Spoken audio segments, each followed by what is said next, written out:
nous essayons de devenir nous-mêmes aussi des mondes sauvages. Et tout ça en suivant l'exemple de Lise. Ma grand-mère l'est déjà, voilà.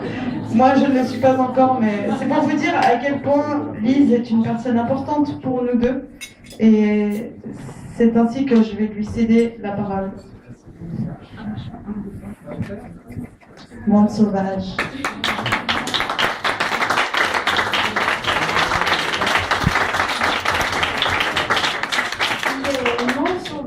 Ont des racines indestructibles. Lise est certainement l'amie avec laquelle j'ai beaucoup ri. À tel point qu'un jour, je suis tombée tout habillée dans une paysage, tellement riais après avoir fait les 400 coups, mais ça, je ne vous raconte pas. Ou à peine. Tout d'abord, 2 mots pour Cécilia. Tout d'abord, bon anniversaire, Cécilia. Et puis, il y a eu quelque chose d'assez étonnant lors de notre première rencontre. C'est comme si on s'était retrouvés. Comme si on s'était retrouvés dans quelque chose de magique, où dans cette zone rêvée, la différence d'âge n'existait pas. Elle était complètement abolie. Et il y a eu immédiatement une forme de complicité rare. C'est un cadeau de la vie. Merci. Et je me tourne vers toi, Edith. Heureux anniversaire au milieu de ta famille, Jean-Pierre, des enfants, des 6 enfants et tes amis qui ont pu te rejoindre aujourd'hui. Edith est une amie sœur, ma sœur d'élection. Notre amitié était inscrite dans le ciel, aurait dit ma mère. Nous nous sommes rencontrés dans un lieu improbable, absolument marginal, si on se situe dans le studio d'enregistrement. Mais pas n'importe lequel. Pas sérieux comme un studio de radio où on aurait pu nous demander ce que nous pensions du vote des femmes. Parce qu'à l'époque, c'était une abstraction. Nous étions toutes les deux chefs de famille. Nous gagnions notre vie, celle d'Anne-Catherine et Laurent pour toi, Edith, et Marie-Laure pour moi. Et nous ne pouvions pas voter. Bref, je reviens au studio. L'espace de ce studio, donc, était un peu fouillis. Il était très éclairé de ton côté, celui donc je te trouvais toute maquillée, habillée de couleurs vives, alors que mon coin était sombre, en attente d'éclairage. Il y avait un piano, des enfants sagement assis, de très grosses caméras, dans un demi-silence, le silence d'attente avant un enregistrement. Et tu parlas à mi-voix de la pianiste, Arlette, en disant « Monsieur Piano ». Et tu tenais à la main une petite bête bleue. Monsieur Piano. Ah, monsieur, voilà. Monsieur Piano. Alors, oui, mais Edith tenait à la main une petite bête bleue, une marionnette. C'était Romarin, pour le jardin de Romarin. Romarin était un âne, si ma mémoire est bonne. Oui, voilà. oui. Moi, j'étais en collant.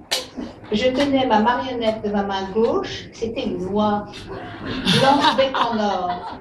J'étais prête à m'agenouiller derrière le vague rideau qui délimitait mon espace. Et mon espace était minuscule. Alors, dans nos yeux, passa une forme de rire muet. Edith avec son âne, moi avec mon oie qui battait des fils. C'était Arlette là, c'est moi qui Cette réalité décalée nous fit vagabonder immédiatement sur le même chemin. Nous faisions l'une et l'autre, très sérieusement, un métier qui ne l'était pas. Nous travaillions à la télévision suisse romande, boîte encore adolescente, qui s'affirmait et inventait son chemin jour après jour. Pour gérer travail et famille, nous faisions ce qui nous semblait le plus judicieux et nous faisions ce que nous pouvions. C'était le temps où rien ne semblait interdit.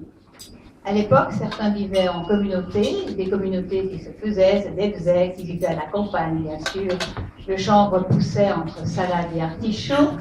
On parlait de Katmandou comme d'une banlieue londonienne.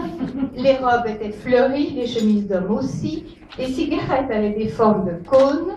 Et le tabac a une odeur très particulière que maintenant, hélas, on renifle rarement dans la rue. Parmi ces nombreuses propositions, mine de rien, nous faisions un tri. Le bonheur de la campagne se résumait pour Edith à la location d'une ferme pendant les vacances. Ferme réservée à la famille et aux amis proches. Je me rappelle un fenil dortoir que nous partagions au gré des jours, posant nos sacs de couchage sur le foin craquant, au milieu duquel, symbole de confort extrême, trônait une table de chevet haute et brune. Nous avons raconté les aventures de la ferme à de relations nouvelles qui nous avaient trouvées follement drôles et si exotiques, et nous n'avions plus jamais été invités.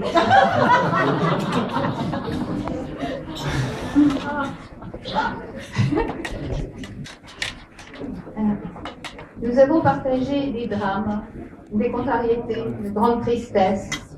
Certaines restent comme des coutures un peu ratées d'un manteau rapiécé. D'autres ont fini d'une façon inattendue. Tu racontais quand tu étais tombée dans la baignoire. Et même si nos chemins ont divergé après les émissions pour enfants, nous n'avons jamais travaillé ensemble. Edith prenant de plus en plus de responsabilités, même de très grandes. Moi étant payée pour regarder la télévision toute la journée, payée pour acheter des feuilletons que les gens prétendaient ne jamais regarder. Je sais bien qu'ils mentaient. Et même si nous nous croisions rarement en famille, même si nous partagions déjà le même goût de la lecture du théâtre, de l'opéra, quelque chose nous a d'emblée reliés au plus profond de nous. Et pour jamais, le rire. Mais pas n'importe quel. Si l'esprit de certains peut nous enchanter, nous avons toujours préféré l'humour qui nous choisit comme cible première. Nous avons, Edith, choisi le rire doux, sans jugement, sans méchanceté, le rire qui nous rend la mort banale. Nous aimons la vie et sommes prêtes à la quitter après chaque journée de soleil ou de pluie. Nous laissons, grâce à ce rire, peine et chagrin qui parsèment la vie de chacun, certains étant dans ce domaine bien plus gâtés que d'autres. Nous les laissons, ces chagrins, à leur place, derrière nous.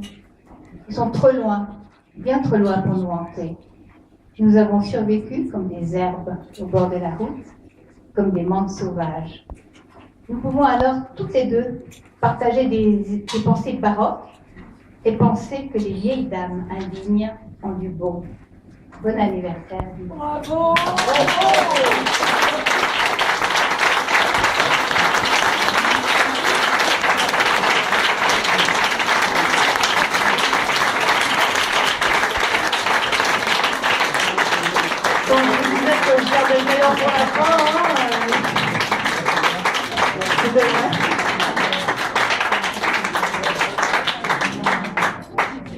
C'est magnifique pour nous de savoir tout ça. Merci beaucoup. Ça complète notre bonheur de ce soir. Je vous remercie beaucoup.